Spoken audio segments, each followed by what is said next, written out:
Hi, I'm Bill Crystal. Welcome back to Conversations, and I'm very pleased to be joined today, I guess for the third time on this conversation, but for many times through our long friendship.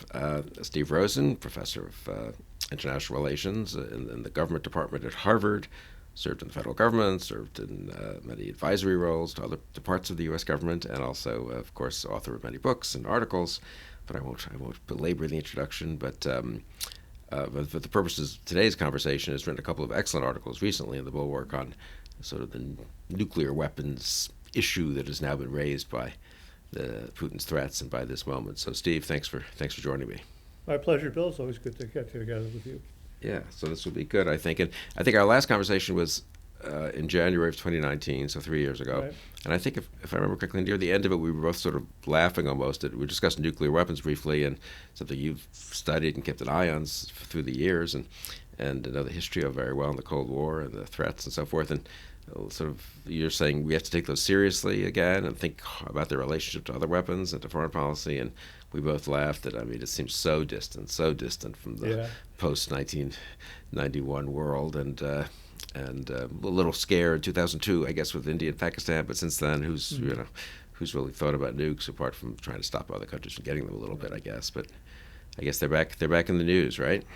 Yeah, I mean, this is March 30th. The Wall Street Journal and the Washington both have front page stories about what is Putin doing with this tactical nuclear weapon stuff, and nuclear threats. Is this real, or how should we think about it? And there's this general air of what isn't this kind of to use John Kerry's phrasing, isn't this kind of old school stuff? And, yeah, it's not 21st century, really, Yeah, and the last conversation we had, we were talking about changing character of warfare and precision weapons and cyber warfare, all this kind of stuff. And then we noted that a lot of countries around the world take nuclear weapons seriously, so maybe we should too. And then you asked me, Steve, do you think you can get Americans to take nuclear weapons seriously? I just remember vividly. We looked at each other. We both went, nah, it's never going to happen. But the reality is an ally. I mean, it forces, at least intermittently, to focus on what's really going on in the world.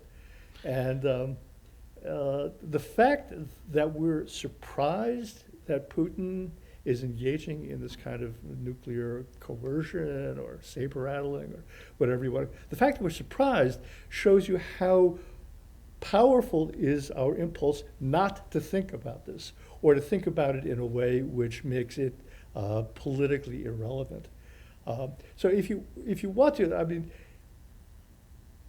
say a word. I mean, I mean, you could say that's a health. It's an understandable impulse, maybe not a healthy one, maybe a healthy one. You just want to think those weapons will never be used. Let's just bracket them and put them aside, and maybe we could deter each other from using them, and we have to keep them. Some people want to get rid of them, but and we don't need to think about them in a sort of strategic or foreign policy way. That's the impulse, I guess, but Putin has given us a wake-up call, right? I mean, it's Putin, and once you begin, looking at what you prefer not to look at, you see it's not only Putin; it's the Chinese, it's probably the Iranians, it's the North Koreans. In other words, we've deliberately blinded ourselves to a major element of reality, which is generally not a healthy thing to do, to ignore what's actually going on in the world, particularly if what's going on in the world is at the disposal of people who are not well inclined towards you. But I think part of the problem is a deliberate educational effort in the academy and all the respectable centers of foreign policy to teach people a certain version of the nuclear history which makes nuclear weapons irrelevant. I mean, I went to school. The basic line was, well, the United States got nuclear weapons. We got it because we were worried about Nazi Germany, but we wound up with them. They were horrible. There were hundreds of thousands of people, radiation deaths. Maybe we shouldn't have used it against Japan. Maybe we should, who knows, but we should never use it again. And then the Russians got it, and then we freaked out. The Russians were scary. We didn't know what they were doing because it was a totalitarian. So when is this? They explode we discovered that they have the weapon in 49, is that right? August of 49, we're running an active intelligence program. They didn't publicize it, we knew about it. And then, this is the standard academic line. We didn't know what was going on. we worst cased it. We just assumed the worst because we didn't know. And we did all kinds of things that, in retrospect, it was wasted a lot of money, didn't need to do bomber gaps, missile gaps. And then the Cuban Missile Crisis happens. And the Cuban Missile Crisis shows, through the brilliance and leadership of John F. Kennedy, that everybody wants to avoid nuclear war. Soviets don't want it. We don't want it. We have a mutual interest in getting arms control. We have a mutual interest in denuclearizing, pulling back. And that's sort of what we are now. And it culminates in what was the dominant element in the political discourse of the United States before this war, which is to push for nuclear weapons to be used solely. The sole purpose of nuclear weapons should be to deter the use of other nuclear weapons. That was the language that Joe Biden endorsed in his administration, but he was not the only one. It was Henry Kissinger endorsed these kinds of things. And now we see Vladimir Putin using nuclear weapons in ways that are rather different from using them as the sole purpose being to deter other nuclear weapons attacks. He's saying, well, if there's an existential threat, if we're really under pressure. And so we're surprised because this whole story we've told ourselves is that nuclear weapons are horrible, indiscriminate, all of which is true, and therefore the only use that they should have is to deter other people from using nuclear weapons. So I suppose the counter argument would be, yeah, but you're taking Putin's saber rattling too seriously, and in the actual history of the Cold War, isn't that conventional account right, or is it not right? I mean, if nuclear weapons That's always the whole been point. Okay, so give me the true account in 3 minutes of the last of the nuclear era, because that's important, right, to get the history right, I guess. I'll give you an account of the history both from the United States side and from the Soviet side. By the way, this new history, people do not question the facts, but the history has been done primarily by non-academic scholars, people working outside of the framework of universities, because there's an orthodoxy. There is a real orthodoxy about what is the right way to think about this and teach it. On the Soviet side, they see the United States getting nuclear weapons, and they immediately throw huge amounts of their GDP. They're poor, they're destroyed by war, but they put everything they've got into building nuclear weapons and defenses against nuclear weapons. For them, the first exercise that teaches them what you can do with nuclear weapons is not the Cuban Missile Crisis, it's the Suez Crisis of 1956. British, French, and Israelis go into Egypt, try to stop Nasser from nationalizing Suez Canal. The American version of this is Eisenhower tells the British, cut it out. We're gonna cut off your loans if you don't pull out, and he pulls out.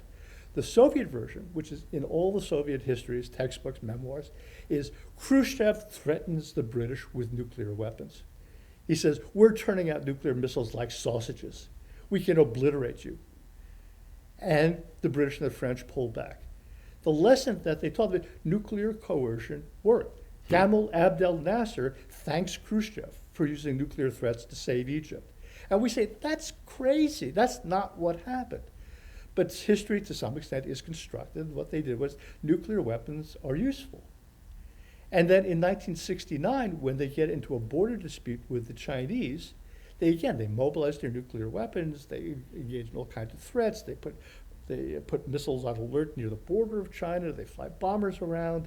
They feed stories into the Western press that the Soviet Union is getting ready for a nuclear war. And the Chinese back down.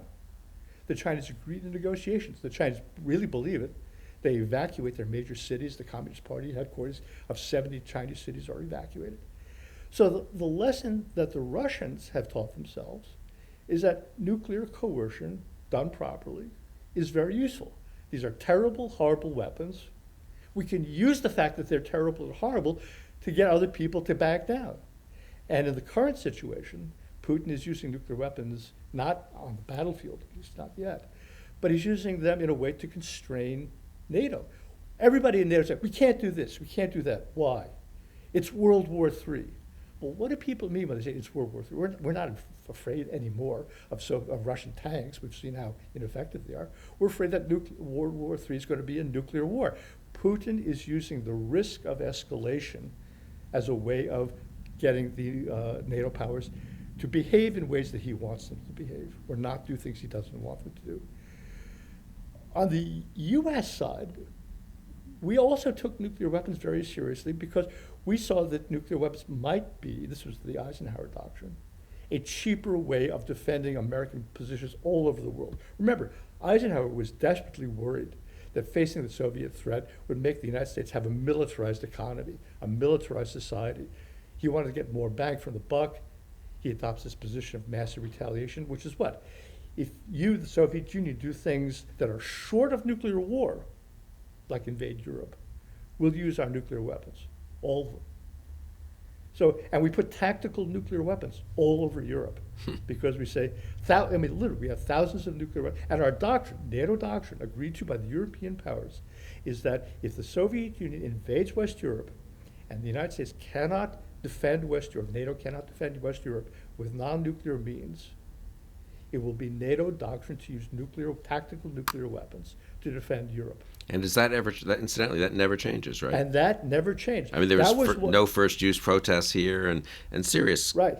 thinkers said maybe this isn't wise, it's better to build up our conventional forces. But I think it's been the case since NATO was founded that we have, I mean, for all the being shocked at Putin, and I'm not making a moral equivalence here, obviously, between Putin and NATO, but that it was also our doctrine that in certain circumstances we might have to use tactical nuclear weapons. It is our doctrine. It's the Pakistani doctrine. American officers visiting Pakistan say, you seem to be recapitulating what we did in Europe in the 1950s and 1960s. But until the war in Ukraine, again, the debate was, should we adopt, well, not nuclear first use, but get rid of the tactical nuclear weapons. Sole purpose of nuclear weapons is to deter the use of nuclear weapons, not to stop a non-nuclear attack. And now the Biden administration has pulled that back, and he says the fundamental purpose of nuclear weapons is to deter nuclear weapons, but they can be used for other things as well.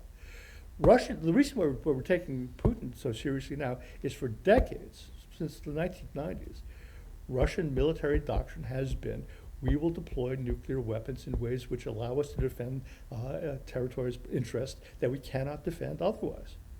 Nuclear weapons, because they're so powerful, because they are so frightening, may enable you to do things you can't do with the resources you have without nuclear weapons. In other words, it's not crazy. It may be wrong. It may run risks that people ought not to run. But there's a logic to it. And Russia, which was impoverished after the Cold War, which went through a period in which its conventional military was pretty much worthless, had thousands of nuclear weapons. So it's not crazy to say, well, we've got nuclear weapons. We don't have very much else. So we're going to key our military and our national defense doctrine to the use of nuclear weapons. Putin changed that around, but now we see that his military still is not very good. And that's the reason why I wanted to write those articles for the Bulwark. The Russian military is failing. It's visibly on the battlefield. The current pullback of Russian forces north of Kyiv is because the Russian military has to fall back. It's taken such heavy casualties, on the order of 20 to 30%, if U.S. Defense Department estimates are roughly correct. It has to fall back to regroup. If the Russian position deteriorates further, or if Putin continues to have the kind of objectives which he seems to have, he still may want to do things like stop NATO from supplying the Ukrainians with the advanced weapons that we've been supplying. One of the times a war between the United States and the Soviet Union was most likely was in February of 1951. Why? The Chinese had sent volunteers into South Korea to invade and take over. And just like the Russian army now, the Chinese army in Korea was falling apart because the Chinese volunteers had been told, hey, the South Koreans will welcome you with open arms. They're a puppet regime. They'll collapse. They were not prepared for a long war, just like the Russian army is not prepared for the war now. Massive defections started happening in the People's Liberation Army in China. The army was falling apart. And Soviet Union began to move enormous forces to the border with North Korea. At that time, an armistice was negotiated, which gave the Russians time to pull back, regroup. Now, my hunch is that the Russians are seeking these limited pullbacks, ceasefires, whatever, to give themselves time to regroup. If they face further problems, which they may face anyway, the incentives for them to save their position by using nuclear weapons will exist. What they do, we cannot predict. So I want to come back very much to the current situation and how to think about what Putin's threatening and what our appropriate response is and how much are we self-deterring and so forth by worrying Right. about escalation. But just one more thing on the history because it's so interesting. So all this stuff, a colleague, our friend Andy Zwick reminded me of this last week. I mean, Tom Schelling and Herman Kahn, who you and I worked for a little bit Yes. when we were in college, and all this. Henry Kissinger actually, one of his first books that made his name Yes. was about nuclear weapons, nuclear weapons and foreign policy. I think it was called maybe nuclear Right. weapons and American foreign policy. Um, that thinking was, I mean, just give people a sense of what was the point of all that. I mean, why was very intelligent people from really a variety of fields in some ways, Mhm. history, political science, but also, the natural sciences really, or math, almost game theory, mathematics, got so interested in the nuclear stuff. We all tend to look back at that, so that was weird. I guess they were just like, that was a 50s, 60s thing. But that kind of thinking continued to have relevance even when people didn't want to talk about it too much, and continues to have relevance in your view, or is that just from a different era? It continues to have relevance for a number of reasons. Um, it, could, it continues And to give a have sense, relevance. what is that? How would you characterize that thinking? Thinking the unthinkable, is that the name of Herman's book? And That was one of the titles of it. And Kissinger's third book was The Necessity for Choice, which was an argument in favor of American tactical nuclear weapons in Europe, saying Wow. that was the only, the argument is we can't afford to spend enough money to match the Soviet Union in non-nuclear forces. They're a totalitarian society, they can squeeze their people, we just can't match them without militarizing. And therefore, we have, Eisenhower, Kissinger, other people said, we have to use nuclear weapons threats to redress the balance. Okay, that was the 1950s. Maybe we overestimated the Soviet economy, Soviet military threat. But what's the problem the United States faces now? We're facing, obviously, a hostile Russia. We're facing a China which is pretty ambitious. We don't know if it's as risk acceptant as Russia is, but it's certainly said it's going to take Taiwan back. It's done all kinds of things in South China. But the point is, we're facing the same dilemma that people in the United States faced in the 1950s. We're facing an adversary who may be willing to spend more than we're able to spend. And therefore, we need to think about ways to deter our adversary without matching the man for man, missile for missile, tank for tank. The Chinese economy is about as big as the United States economy is now, a little bit smaller on various measures, a little bit bigger on other measures. But China's not the only problem we face. Obviously, we face Russia, we face North Korea. Iran hasn't gone away in all this.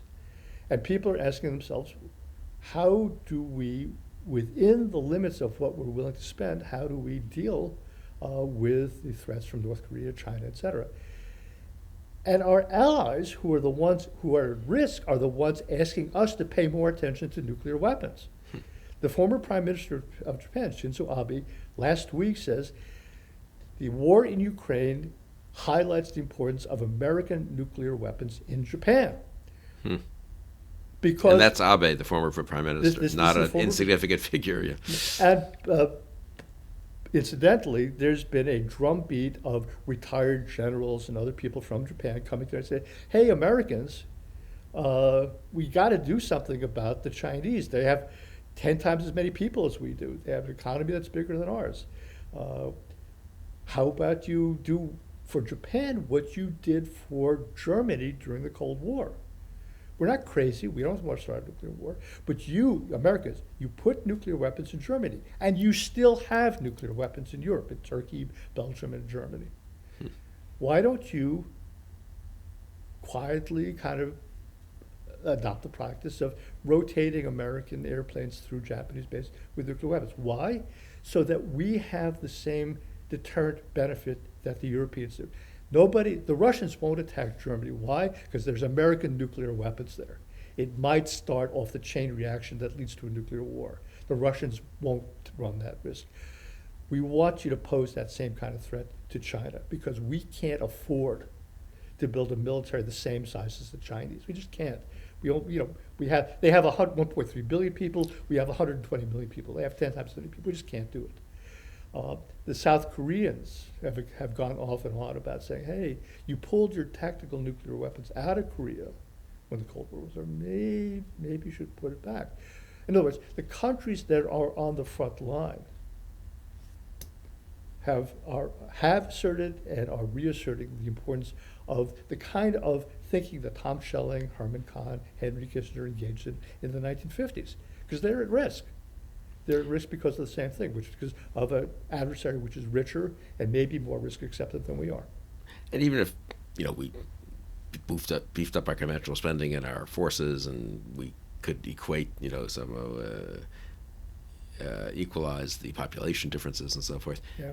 It's still a fact that if the opponent has a certain weapon, there's a certain common sense case for, well, you need to have the same weapon to deter too. So it's not simply a matter, I think, of spending. It is partly that, Yes. particularly in the U.S. case, being 3,000 miles away and not being willing to, we can't match Yes. the Russian army in manpower, obviously, in Europe. Right. I mean, even at the height of the Cold War, we were Right. smaller.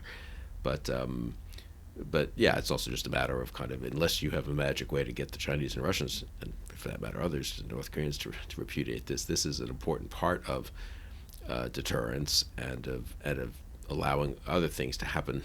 Well, an important part of deterrence, let's just say generally. Yes. I guess that's what strikes me about the way you put it, which is very helpful for me at least. I mean, that you just can't think through deterrence without including some conversation of nuclear weapons. Now, maybe the first 80% of the conversation should be about conventional deterrence and making sure you have the right arms and the right, anti-air stuff and the drones and all this kind of stuff. But it can't just be wished away. No, it's the terrible paradox of nuclear weapons, which is they are horrible weapons. They are weapons that are different from other kinds of weapons. But precisely because of that, they have a power which you cannot ignore, which is you get into a crisis and you engage in non-nuclear warfare and defense, and one side says, and we have nuclear weapons and you don't. And we can do things that you're just not able to respond to in kind. Look, I once asked a biological anthropologist friend of mine, said, why do we pay so much attention to nuclear weapons? I mean, Thomas Schelling famously said, you can kill as many people with razor blades as you can with nuclear weapons if you're sufficiently bloodthirsty. And this guy who's a biological anthropologist said to me, looked at me like I was stupid. He said, it's because the human central nervous system is hardwired to respond strongly to bright flashes of light and loud noises. When you think of nuclear weapons, what do you think of? You think of that huge mushroom cloud. You think of that huge flash of light. That's quite literally, a visceral reaction that people have to nuclear weapons, which makes them psychologically important, which makes them politically important. So you're right. It's not just if we spent enough money, we wouldn't need them. Those weapons are terrifying, and they can be used to terrifying course if you don't have the ability to respond in kind. But I think your point about when people say World War III, they're not, they're really saying the use of nuclear weapons. Yeah. They don't quite want to use that term. I was struck thinking, as you said that, I was thinking, when people say NATO, an Article 5 guarantee, we'll come to each other's defense, they're partly saying, of course, that we will ship arms in as we're doing to Ukraine, which is not NATO. Let's just say if it were Poland, we would send soldiers, presumably, and pilots and airplanes. But what Article 5 really is, ultimately, really does it's a nuclear guarantee. Yeah, Yes, it opens right, the door right, to the nuclear right. world too. And I guess what you're saying is that's not something that can or should be walked away from or wished away, given the world we have. Maybe at some point in the future, if Putin goes away, energy goes away, and everyone goes away, and North Korea goes away, and Iran goes away, we could get to a better world and repudiate the worst weapons, or the most dangerous weapons, or most deadly weapons. But we're not. Yes, your point about the NATO being a nuclear guarantee is exactly right. Everybody noticed that after the Russians invaded Ukraine, the government of Germany did a 180. Said, look, we haven't been spending enough money. We have to make it up the deficit that we've accumulated. What's the very first thing that the German government did in defense spending in the wake of the invasion of the Ukraine? It said, we're going to buy F-35s. Why are we buying F-35s? Because F-35s are certified to carry nuclear weapons. You have F-35s. Is that right? But so much of the discussion of F-35s is kind of, people are kind of idiotic. They want this super fancy plane because they love gadgets and and so forth, right? Look, putting a nuclear weapon on an airplane is not a trivial enterprise. I mean, you have to make sure that certain things aren't 100% reliable, that the release mechanisms, the command control is there, because you put a nuclear weapon on a plane, you want to make sure it works exactly the way it's supposed to. So planes get certified as being nuclear capable. The F-35 is certified as nuclear capable. The other planes that were available for sale to Germany were not nuclear certified. So the Germans are sending very explicitly a signal. We are reinforcing the nuclear guarantee that the Americans provide on German airplanes, American warheads on German airplanes, so that if Putin invades Germany, he has to worry about a German nuclear response using German. Or if he invites Poland as a fellow NATO member of Germany. Well, and Poland is buying F-35s also. Yeah. So, and that's the reason why the Japanese are buying F-35s. That's on the one side. The other side about the nuclear guarantee business is the other lesson that people look at is Ukraine gave up its nuclear weapons, and look what happened. You know, all the happy talk of the Budapest Memorandum, all this other kind of stuff, worthless. Nuclear weapons, I say again, the terrible paradox, nuclear weapons do play a special role. They are the ultimate guarantee of territorial sovereignty. Countries have been invaded that have nuclear weapons. Israel in '73 was invaded. There have been border skirmishes between the Soviet Union and China, border skirmishes between Pakistan and India. But no country that has nuclear weapons has faced anything like the kind of invasion of their territory that the Russians are doing versus Ukraine. Why? It's too risky. The Indians staged a limited incursion into Pakistan in 1999, the Kargil War, and they deliberately took heavier casualties so as to avoid deep penetrations into Pakistan, because they were afraid if you go too deep, the Pakistanis might unleash their nuclear weapons. By the way, the Pakistani doctrine is the same as the American nuclear doctrine. We get invaded, we're weaker than our adversary, we're going to use nuclear weapons first in response to the non-nuclear attack. What's the Israeli doctrine? Well, they say they don't have nuclear weapons, but clearly during the '73 war, there was this famous period where it looked like the Israeli military was not doing that well, and they took steps to make it clear that if this goes on, our nuclear weapons are ready to be launched. So it's not a crazy, it's not a culturally specific or regime-specific response. Nuclear weapons do provide this ultimate guarantee, and people know it, and people have actually used it over and over again to make sure that they can control and contain the behavior of their adversaries. So how worried are you about two things, I guess? I'll start with these two. The example of the examples you've just cited in general, and of Ukraine in specific having given up, I don't know if really controlled those weapons, but nuclear weapons from the Soviet Union that were on Ukrainian soil. I think it was always a question of who maybe they were controlled from Moscow, but having given them up and in return gotten sort of a pledge of of territorial integrity and sovereignty and so forth. How worried are you that the lesson everyone in the world learns from this is, you know what, better to have nuclear weapons? How worried are you from a nuclear proliferation or non-proliferation point of view about the lessons of Ukraine? And B, and maybe do that one first, and then B, of course, how worried if Putin's threats seem to back up a desire for negotiations, which we sort of then pressure the Ukrainians to let Putin have a face-saving way out and keep some of what he got, and all this kind of stuff that's being discussed now. How worried are you there too that the nuclear threat then turns out to be vindicated and successful, and that other countries see that too and think, well, you know what, that's pretty useful to have them. I mean, how close are we? How does how we handle this deal with this threat of rewarding nuclear powers, letting them commit war crimes under the nuclear umbrella, as it were, and not pay a price for it, and also the flip side, poor Ukraine gives them up, and look what happens to them. Quite worried. If it is understood by specific countries around the world that Russia could invade Ukraine, engage in atrocious behavior towards Ukrainian civilians, and seize territory, and constrain NATO responses because Russia had nuclear threats which kept NATO at bay, other countries may, well, not other countries, China may say, how how is this relevant to our desire to get Taiwan, right? If America doesn't do things to help Ukraine because they're afraid of the escalation to nuclear weapons, can we engage in similar maneuvers so that the Americans won't do certain things to help Taiwan in response to a Chinese non-nuclear military coercion of Taiwan? There were already hints that the Chinese were thinking about this. Taiwan's part of China. It's legitimate for China to use nuclear weapons for the defense of China, or it's legitimate for China to use nuclear weapons on the territory of China. And Taiwan is the territory of China. And the waters around Taiwan are the Chinese national territory.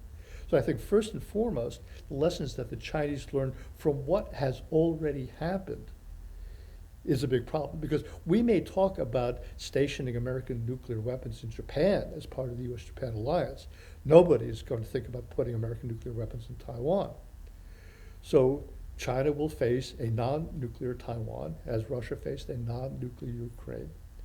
And may say, we can limit what the United States does to help Taiwan in response. Does that mean we should give Taiwan nuclear weapons? No. Does that mean we should allow Taiwan to get nuclear weapons on its own? It's very risky, it's very dangerous. But it means, therefore, that we have to engage in more vigorous and more politically dramatic actions to convince the Chinese that even if nuclear weapons are not used, the United States is willing to take steps to defend the territory of Taiwan. Part of it's contingent. Part of the lessons that people will learn are the lessons from what has already happened. Ukraine gave up nuclear weapons or relinquished control of nuclear weapons that were stationed on its soil, and it became vulnerable. Part of it's contingent.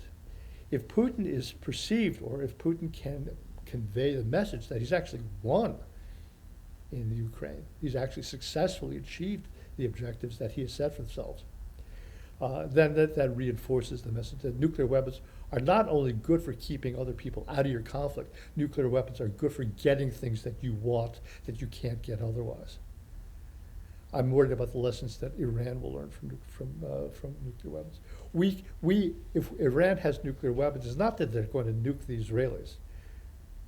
I mean, that's clearly suicidal on the part, but that's not the issue. Is, can we do things in Lebanon? Can we help Hezbollah in Lebanon in ways and constrain Israeli responses? Because they say, well, the Iranians are protecting Hezbollah. You never know. They might use nuclear weapons to protect Hezbollah. The government of Turkey is already engaged in a program to develop a civilian nuclear infrastructure, which will be capable of producing nuclear weapons. Kim Jong-un has announced last year that he's adopting a new strategy of strategic confrontation.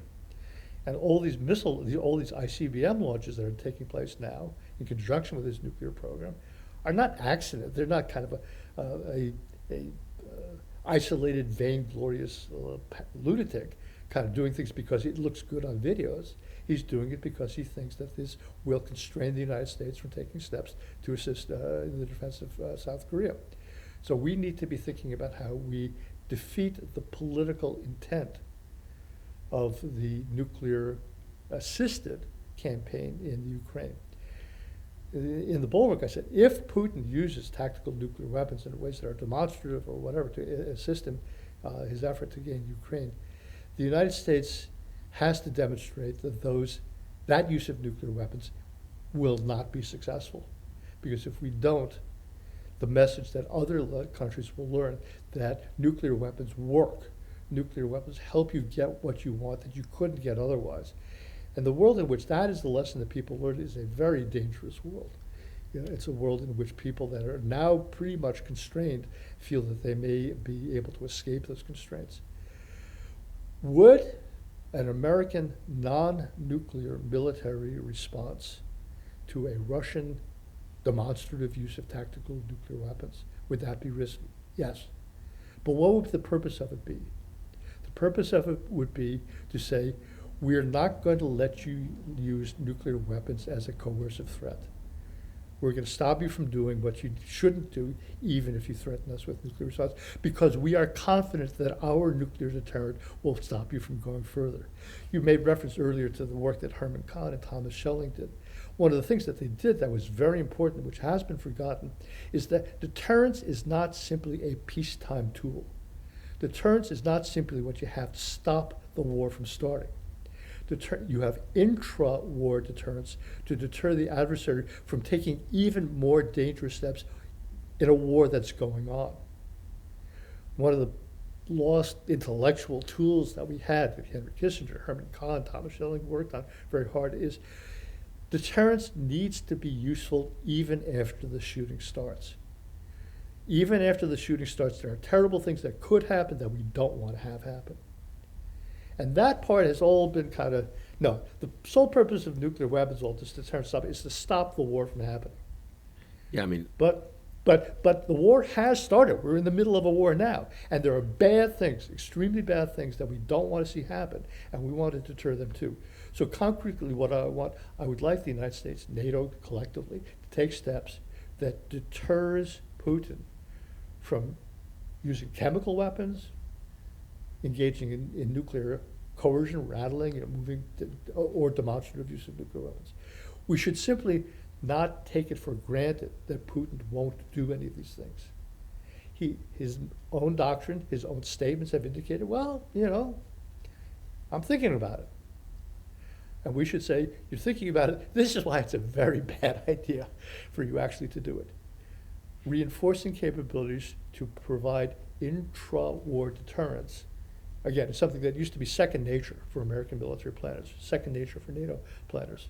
It's gone away, and we have to kind of get back to that. Richard Nixon, in 1969, did some things to deter a Soviet military attack on China. There's interesting scholarship on this. You go into details. Remember, there was a border crisis. China and Russia were fighting on the border. The Russians were rattling their nuclear weapons. They were bringing SS-4 medium-range missiles to the border. They were flying bombers around. The United States, in October of 1969, goes on a global nuclear alert. Kissinger, at that time in the White House, is writing memorandums saying, we have to convince the Russians and we have to convince the Chinese that America won't stand by and do nothing if Russia engages in a nuclear strike against China. And what was a credible, visible way of doing that? You exercise your nuclear forces. You put your nuclear submarines out to sea. You engage in intelligence activities that you wouldn't ordinarily engage in. You engage in electronic warfare. There's a whole list of things that were discussed, some of them were implemented. But what was this? This is the business of intra-war deterrence. The Chinese and the Soviets were already at each other's throats. We didn't want the Soviets to go further. The Soviets were coming to the United States. They sent out emissaries to the United States and say, hey, you don't like the Chinese, we don't like the Chinese. Why don't we go in together against the Chinese, knock them out? And we were afraid that the Chinese would say, the Americans might do it, and that we were afraid that the Russians might think, the Americans really won't do anything. They'll stand by. So we, Richard Nixon, with Henry Kissinger's support, staged this global military alert, which ultimately did have the effect of getting the Russians to stand down. So in other words, in 1973, the Russians threatened nuclear weapons used to help the Egyptians in the war, the last phases of the war against Israel. And again, James Schlesinger, Secretary of Defense, put the United States military worldwide on DEFCON 3. He did that on his own, by the way, because Richard Nixon was going through Watergate and probably was drunk. But what he did was he put American forces on alert to persuade the Russians not to go further in the Middle East. I interviewed Jim Schlesinger some years before he died. I said, Mr. Secretary, what did you have in mind by putting American nuclear forces on DEFCON 3 in October of 1973? And he said to me, Steve, I can't remember. But, Steve, as you know, going on DEFCON 3 means putting all American tactical bombers in Europe armed with nuclear weapons on strip alert. They can take off within a matter of a minute. As you know, Steve, those nuclear-armed bombers can reach the Soviet Union in 10 minutes. And as you know, Steve, that means that we can knock out critical Soviet facilities before they can disperse them or evacuate them. So he was telling me, without telling me, we were presenting the Soviet Union with a deterrent threat. If you use nuclear weapons in the Middle East, you are at risk. You are vulnerable. Was that risk-free? No. If the Soviets had used nuclear weapons to change the outcome of the 1973 war, would that have involved risks? Oh, absolutely. So if the United States takes steps now to be prepared to deter the Russians from chemical weapons use, other kinds of weapons, nuclear weapons use in Ukraine, does it have risks? Yes. But a world in which the Russians successfully use nuclear threats to win the war in Ukraine, that is a very risky world. Herman Kahn used to say that the Allied nations had stood up to Hitler at the time of the Czechoslovakian crisis in 1938, what would have been the outcome? It would have been a mess. There would have been a military coup against Hitler. The economy of Germany would have gone to the toilet. The European politics would be in an uproar. Everybody would have said, standing up to Hitler, what a stupid thing to do. Because they wouldn't have seen what was deterred from happening. Deterrence, by its nature, if it succeeds, prevents terrible things from happening, which you don't see. And therefore, you only see the risks that you did run. You don't see the risks that you avoided.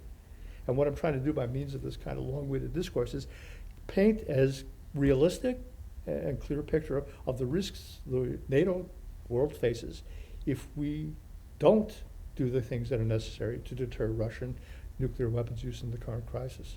As I said, it fundamentally changes the world. And it seems that the degree to which we are, or maybe, it's hard to tell, self-deterring from doing certain things considerably short of, I would say, the nuclear threshold, because of the threat of World War III, which, as you say, implicitly is really not implicitly, explicitly now, is Putin's threat to consider using nuclear weapons. That kind of self-deterrence is itself dangerous, right? Because it for the reasons you said. I mean, I was so struck and have been critical of Jen Psaki, the White House press secretary, said when we decided not to send the MiG-29s over into Ukraine, which may not have been the weapon they needed, so that's a separate issue, but she said it would be escalatory. But if you start saying that it's sending conventional arms to the Ukrainians to defend themselves against a Russian attack is escalatory, what are you worried about? You're worried about, I guess, the Russians, they're not going to kill, are they going to use more conventional weapons? Well, maybe, but they're being pretty brutal. So really what you're doing is being deterred, I think, by Putin's threats of tactical nuclear weapons to do some things conventionally that might well help the Ukrainians. And that seems like a very bad signal to send. Yes. And I was also struck by this, to say a word about this with regard to Kahn's famous escalation ladders and all this sort of stuff. I mean, she said it, and this I think did probably reveal, Jen Psaki didn't make this up, so I mean she was reflecting what had been said to her by the National Security Advisor or maybe the President, or that she'd heard in very high-level meetings, that, well, we can't do it because it's escalatory. But that's itself a very revealing statement, because that's not escalatory is not like a showstopper. It does not mean you can't do it. That's not. Right. It's not. Escalatory means, yes, it would be one step up, if you want to use the metaphor, the escalation ladder. You need to think it through. You need to see what the Russians would then do. You need to see what your next step would do. You might think about signaling certain things so they don't freak out if you do it. But escalatory is not a red light. Escalatory is a yellow light, I suppose, of thinking things through before you do things. But it was very striking to me that she thought using that term was it's sort of like saying, well, it would be impermissible, evil, wrong, out of the question, against the law. But it isn't any of those things escalatory. So anyway, say a word about escalation. Escalation is a tool, just like de-escalation is a tool. Sometimes it's appropriate, sometimes not. We deliberately and explicitly escalated our economic sanctions, right? We started at low levels, raised them up, because we said, okay, either we need to increase the level of economic warfare against Russia, and could it lead to further escalation beyond that? Yes, but it also might lead to de-escalation. You're right, the use of the word escalation has become like racism or genocide. It's a way of ending the argument. If it's escalatory, obviously we don't want to do that. Whereas escalation historically has been, okay, if we operate at a higher level, maybe we have a better chance of achieving our objectives. The old term was escalation dominance. If we shift the conflict to a higher level, it's because we can produce a satisfactory outcome at that level. We can win, if you want to put it that way. That was not a concept the Russians invented. We understood it, and the idea of escalate to de-escalate is in a way like the concept of going all in a poker game. You force the adversary to back because you're willing to do things he's not willing to match. Sometimes it's a good thing to do, sometimes it's a stupid thing to do. It depends on the situation. But the point is also that you made, de-escalation is also risky. If you reduce your level of activity, maybe that's good. It will induce reciprocal restraint on the other side. It may also invite the other side to take advantage of the fact that you're doing less, which unfortunately is some of the lessons that we learned from the Obama administration, which we deliberately tried to de-escalate conflicts in Syria, not escalate them. And what happened was people, well, we can use chemical weapons and actually keep Bashar al-Assad in power and use chemical weapons in other contexts. So escalation is an instrument, it's a tool. It's like de-escalation. You use it under the circumstances where you think it will induce in your adversary or has a better likelihood of inducing in your adversary the responses that you want to see. The escalation ladder, by the way, was never invented as a kind of a lockstep list of things. First I do number one, then I do number two. It's a way of making visible to yourself the range of things that you could do, so that you would choose from that range of things that which is most likely to get you where you want to go. By the way, just for the record, Herman Kahn's escalation letter put full-scale economic sanctions just short of general war, because historically that had been the case. So if you don't like escalation, then you don't like the sanctions regime that we put on the Russians. And the Russians are saying this. The Russians have said, your sanctions regime is the equivalent of a declaration of war. They're trying to get us to back off and self-deter. So I'd like us to get out of the business of using escalation as a conversation ender. It's escalatory, therefore obviously it's off the table. It has risks, but so does not escalating have risks, and we have to evaluate one versus this is the other. Again, this used to be kind of second nature intellectually. People understood that escalation sometimes could be used and sometimes shouldn't, but it's because of the wars that the United States fought in the Middle East, escalation was seen as expanding wars that we didn't want to expand, rather than as ways of winning wars. Oh, we're just prolonging the war, making it on longer, as opposed to we're escalating the war to produce an outcome that we want to see happen. So we kind of taught ourselves kind of the wrong way of thinking about escalation as a result of the kinds of conflicts we were fighting in global war on terror and elsewhere. I mean, it needn't have been, I was thinking as you spoke, so the surge in 2007 in Iraq was explicitly Yes. defended and correctly Yes. defended, it turned out, Yes. as a way of taking Yes. short-term pain upon ourselves, obviously, in terms of sending more troops and fighting a more aggressive war. But in order to solve to win the war or, Yes. or stop the civil war, maybe is a better way of putting it, and Yes. do counterinsurgency right, and so we could then draw down, which we did within a year of the Right. surge. So it's not as if we have no experience Right. of something like that, you know. But Yeah, and in our last conversation, I referred to the fact that this book, The Unraveling, talks about how we gave up all the gains that we get made by the surge. This will be seen as partisan in the defense of the Bush administration, but I think objectively it's correct. The surge did produce a reduction in the level of violence in Iraq because the adversary said our strategy of incrementally ratcheting up violence is met by this massive response, and we have to back down. yeah, It's not crazy. It's just common sense in many ways. yeah, and also it's not just what they say; it's also they suffer real losses, so it's Yes, like hard right, for them to right. keep fighting. So maybe in conclusion, I think is really very interesting, and sort of the whole restoring a kind of way of thinking. I mean, of course, just one footnote on that. That way of thinking was attacked mercilessly and mocked at the time. Dr. Strangelove and No First Use was a big movement in America for a long time and had respectable supporters. And in the 80s, if I'm not mistaken, all those huge demonstrations against Reagan, weren't they demonstrating against our willingness, in a sense, to deploy weapons to Europe and to talk about the fact that might be, it was important militarily to deter Russia, to deter the Soviet Union, to deploy these weapons. I mean, that was kind of what the issue was, right? So it's always been a controversial, you might say, and maybe, as Schlesinger's as you suggest, sort of something done a little bit out of the spotlight, but important. Yes. Well, first on the nuclear aversion in Germany and Japan, but not only those countries.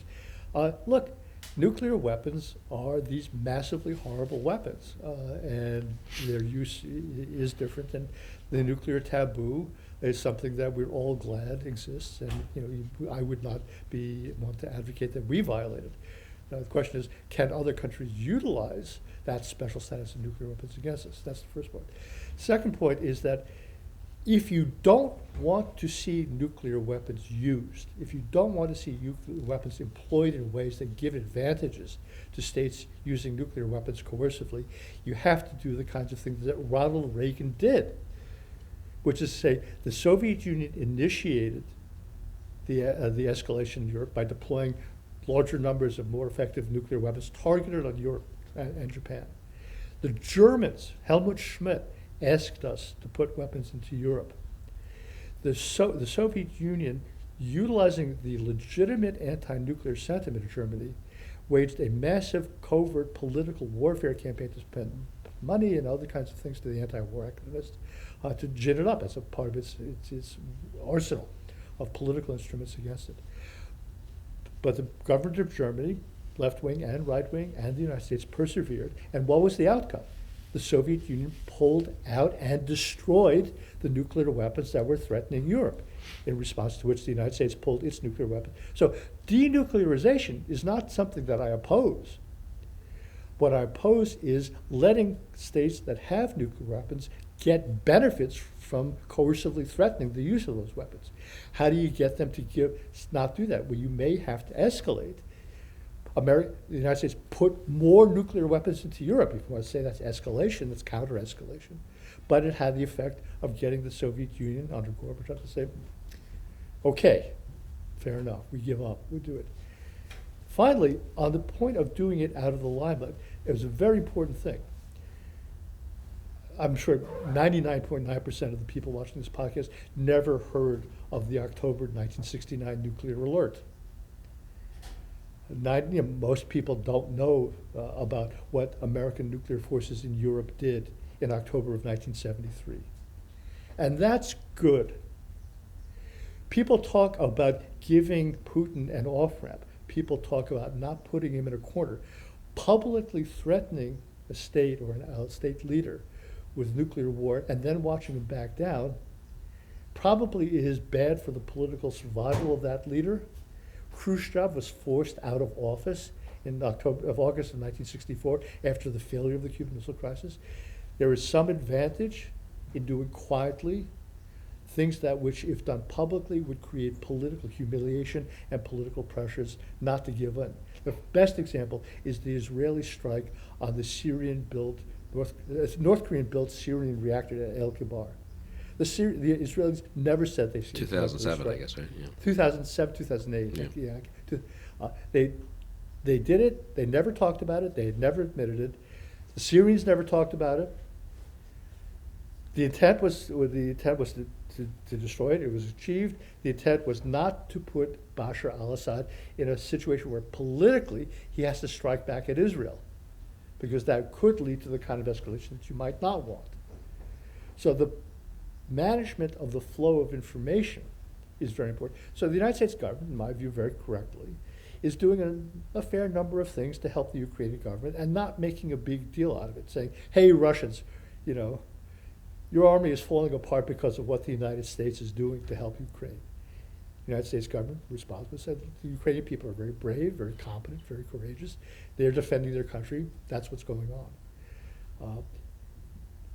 Because you want to achieve your objectives, you should avoid the actions that make it harder for your adversary to make concessions. That's, again, being willing to escalate doesn't mean being triumphalist, doesn't mean being or wanting to win propaganda victories. It means understanding your adversary and maneuvering in ways that take into account his nature and his needs and his responses. There's one point, you asked me if I wanted to make a point towards the end, which didn't come up. The successful use of American deterrent measures during the Cold War all had at its foundation a decades-long, extremely successful intelligence effort. You can't influence your adversary if you don't understand your adversary. We went to great lengths to understand exactly how the Soviets thought about escalation, how they thought about nuclear weapons, what they saw as their vulnerabilities, what they saw as we had, now it can be discussed openly because it's all been revealed, we had Polish and Russian agents on the Soviet general staff, literally giving us Soviet war plans. We had ways of listening into Soviet communications, which enabled us to know what they were thinking as they were thinking it. You don't snap your fingers and create that kind of understanding of the adversary, which enables you to take actions which are not ham-handed, which are not ineffective because they don't understand the way your adversary responds. The big problem facing the United States now is not only Russia, it's China. If there's one takeaway, I say the United States, I hope, is and should be engaged in a long-term effort to radically improve our nature of Chinese national security decision-making so that we don't do by mistake things that create responses that we don't want, and that we do things that lead to the outcomes that take into account the nature of our adversary and interact with our adversary in ways that produce the outcomes we want. In other words, it's not just strength. It's just not overwhelming force. It's applying that force in a way that takes into account how your adversary responds to your use of force. And as I said, during the Cold War, people talk about all the money we wasted in the Cold War. We spent tens of billions of dollars on very expensive things and took risks so that we could have the information that we needed so that we could do things that were not stupid. And the Cold War was not a total success. But on the whole, it wound up better than almost anybody at the time thought it would.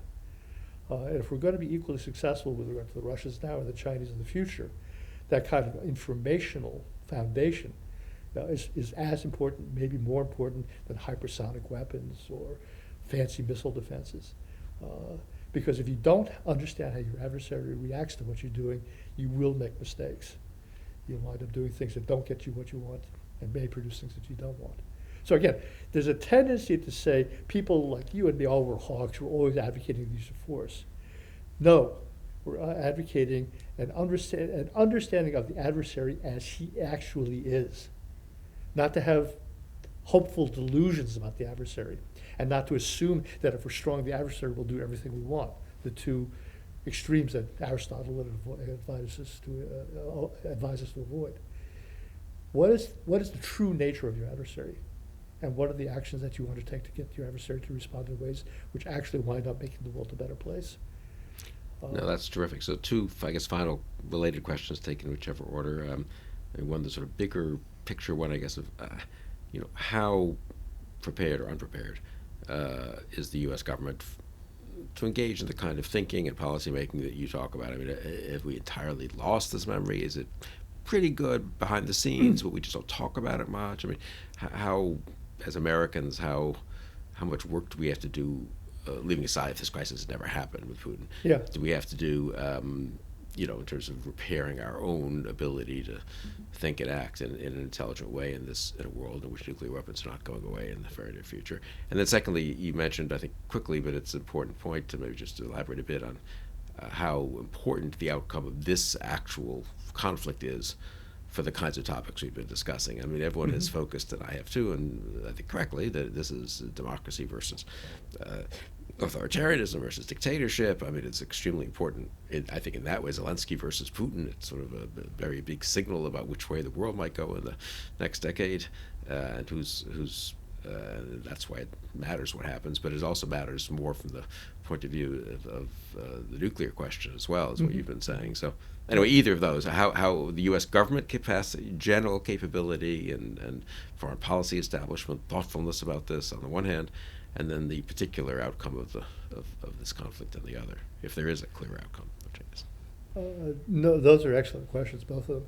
On the first point, kind of the institutional preparation of the United States government, it did, I think most objective observers will agree that the United States government allowed its capacity to deal with this kind of high-intensity competition, we allowed it to lapse during the post-Cold War euphoria, and then the focus on the global war on terror, in which,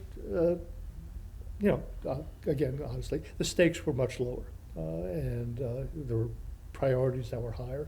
And that wasn't wrong, it was just the way it was, but it did constitute a significant atrophy in our institutional capacity. I'll give you a specific example. During the Cold War, we said, from time to time, there could be crises involving confrontations between the United States and the Soviet Union. We have to practice. We have to imagine the range of things that could happen, and then we have to get the people who are in government in high positions to go through exercises, simulations, so that if a real crisis happens, they're not dealing with these kinds of questions for the first time. They will have had staff work done. They'll have option books prepared. They'll know who they should talk to. They should know who should be in the room. It has to be brought in from, those exercises were conducted every year, sometimes twice a year, and not with, low-level staff people, with the senior people. When the Cold War ended, that ended.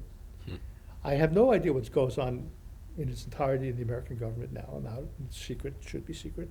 There's a Washington Post story that said, 4 days into the war, the White House begins conducting simulations to game out what would happen if alternative American courses of action. That should have been happening, months, years beforehand. Now, and maybe it was, right? This is a Washington Post story. Who knows what was really going on? The fact that the simulations and exercises were being done at that point, great. You get major points for that.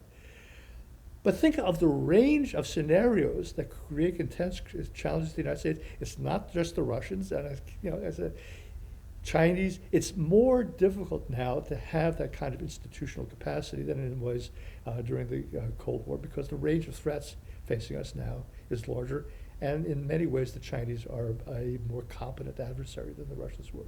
And we had decades of experience with the Russians. We kind of got to the point where we understood how they worked and we knew what to do. We're not there yet. So the good news is the United States government is working on improving its institutional capacity for managing these kinds of issues, getting the kind of information, developing, having practices which allow you intelligently to deal with these kind of things. We probably should be doing more. Okay. Second point about the outcome of the war. Because of the global war on terror, because of the neocon versus non-neocons, this has all come down to, are you in favor of regime change or not? Are you in favor of the spread of democracy or not?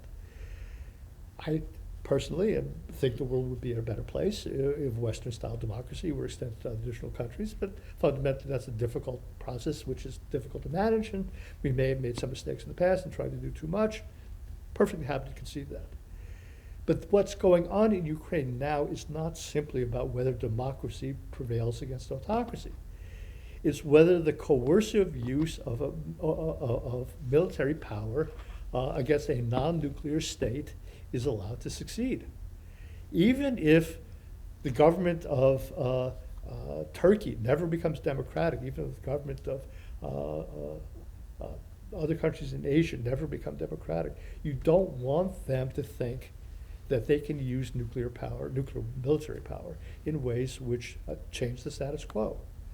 People talk about a rules-based liberal order, and maybe they oversell it, or they say there's more than there is. Happy to argue that. The norm that you do not use military power to change territorial boundaries is not a trivial norm. And it is a real accomplishment of the American-led post-war order that people say, you just can't do that. The global response, or the near global response to the invasion of Ukraine, is you can't use an army to change borders. It's just wrong. That is not a trivial accomplishment. If that norm is eroded, well, if you use nuclear threats, if you kind of isolate your adversary, if you create a sufficiently plausible narrative that the territory at stake really always was part of our territory, if you can engage in that kind of spin successfully, then the post-war World War II norm that you don't use force to change boundaries, that's gone. The nuclear taboo is one norm. It's a good norm. I like it. The norm that states that violate territorial status quos by military force cannot be allowed to succeed, another very powerful norm. If the Donbass is separated, if larger chunks of Ukraine are taken away, if Russia engages in a long-term salami slice strategy to, okay, we're going to pull back now, wait till the world goes back to normal, the Europeans won't hang on to the sanctions forever, and then gradually put political and other kinds of pressure on the that's a world in which a powerful norm, which is good for everybody, not just democracies, has been eroded. So when Zelensky is saying, he's fighting, his country, his nation is fighting a fight on behalf of Ukraine, but not only on behalf of Ukraine, it's not propaganda. It's about whether or not states can be secure within their own borders, or whether they're in a world in which, maybe I better attack my neighbor before he attacks me, because if he attacks me, nobody's going to come to my aid. And if he gets away with it, he gets away with it. In other words, if it's the realist world, in which you just kind of take what you can, that's a world in which even defensive states may say, we can't afford to stand by and wait until our bad guys attack us. We better attack now.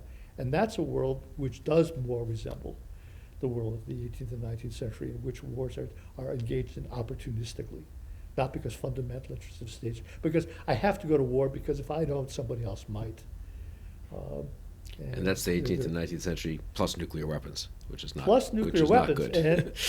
And, which is, if you just believe in statistics, that the greater number of these weapons that are distributed, the more times they're deployed, the more chances there are for something to go wrong, even with the best wills of the world. Look, a lot of the crisis management mechanisms that we had so much faith in with us and the Russian hotlines, we called up the Russian generals, they wouldn't pick up the phone. Recently, yeah. I was a little, this is maybe having been in government, not that I was intimately involved in dealing with Russian generals, but, was familiar with what was happening when I was vice president, chief of staff sometimes. That was startling, I thought. That was like, whoa, even in the Cold War. Yeah. That was kind of thought to be an important. People made fun of the hotline, the red line, whatever it was called, the red phones hotline. Right. But, it was actually kind of a symbol of, we're all going to try to not let this spin out of control because of misunderstandings and miscalculations. And that's a little... It was particularly striking because the American military had been engaging in reasonably successful efforts of deconfliction with the Russian military in places like Syria. Right? We're both flying airplanes around, don't want to do anything stupid by mistake. And the cooperation was pretty good. And on the basis of that, the expectation in the American military is, okay, military to military, we're professionals, we share an interest, and all of a sudden the wall goes down and nothing happens. Why? Because the Russians are afraid we may say to Russian generals, hey, your boss is kind of getting out of control, maybe you want to do something about that. So Putin says no.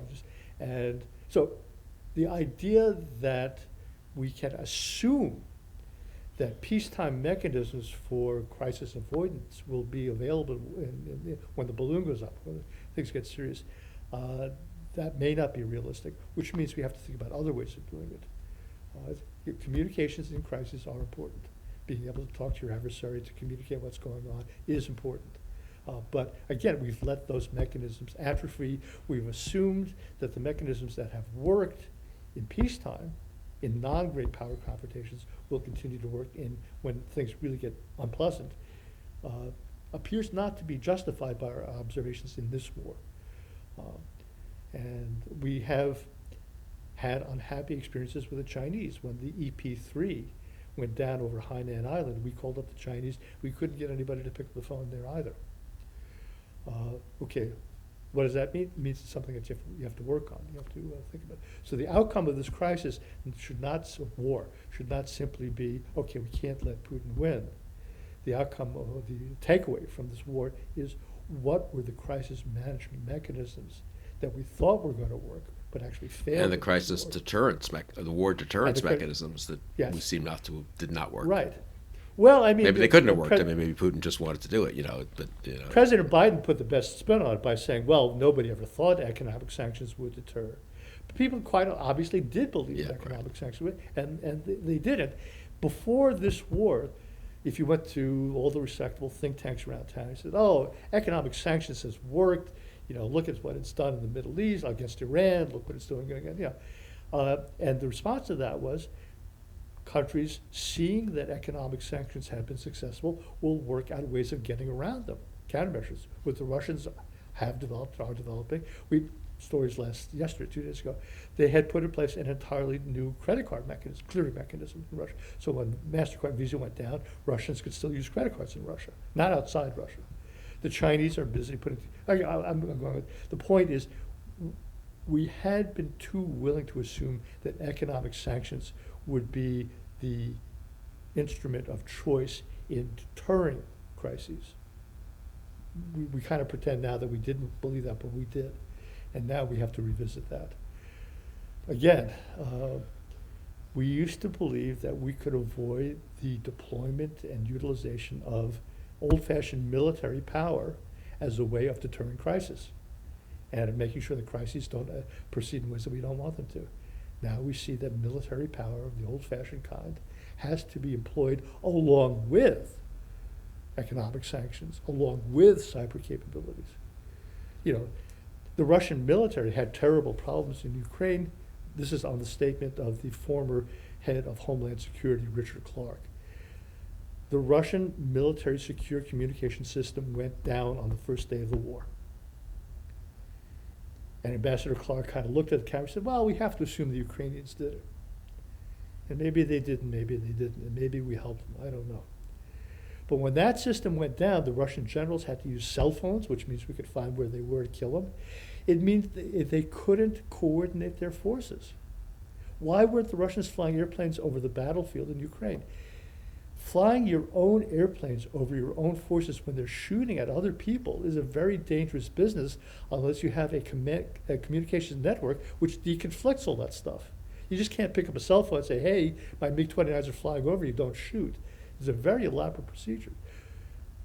The other thing the United States did, again, this is on public testimony, is that somehow or another Elon Musk had, before the war started, gotten Starlink internet disks into Ukraine. So when there was an attack on Ukrainian internet facilities, which there was, the Viasat satellite communication system, the Ukrainians were able to maintain internet connectivity because Elon Musk, probably with some wink and a nod from the American government, had put it in place. Just think of what that meant. Vladimir Zelensky was able to engage in Zoom calls with leaders all over the world. He was able to speak to part. Without that extraordinarily effective information campaign, public diplomacy campaign, wouldn't have been possible. So what's the lesson? The lesson is you need to be able to combine and integrate all these instruments of power: traditional military power, economic power, cyber power, informational political warfare tactics, into a suite of activities which are integrated to deal with what will be very challenging threats facing us. And you were in government, Bill. The people say we have to have a whole of government approach. And usually they say that when they really want to say is, don't bother my department, tell somebody else to do it. This really will require the creation of new institutions within the American government which bring together and prepare and deploy these combined capabilities in a coordinated way. We created new institutions at the beginning of the Cold War, Joint Chiefs of Staff, things like that, Central Intelligence Agency to coordinate different intelligence organizations. Now, in the world in which nuclear, cyber, political warfare techniques are being used by our adversaries in a coordinated way, we probably need new institutions for this post-Cold War era to formulate, employ, and direct the kinds of capabilities of the kinds that we've just been talking about. That's a long-term effort. This is a long-term problem. My hope is that the war has motivated people to kind of address this more seriously, perhaps, than it's been done in the past. We'll have to get back together in 6 or 12 months when the war is over, or maybe there's a pause, or maybe it's going on, and see where we stand on that, and also discuss that longer-term effort in more detail, because that's awfully important. But Steve, thanks. Really, thank you for joining me on that. I think it's been very instructive and enlightening conversation.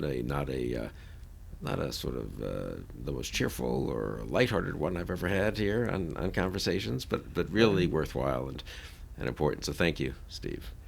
Oh, well, thank you for inviting me, Bill. It's always a pleasure. And thank you for joining us on Conversations.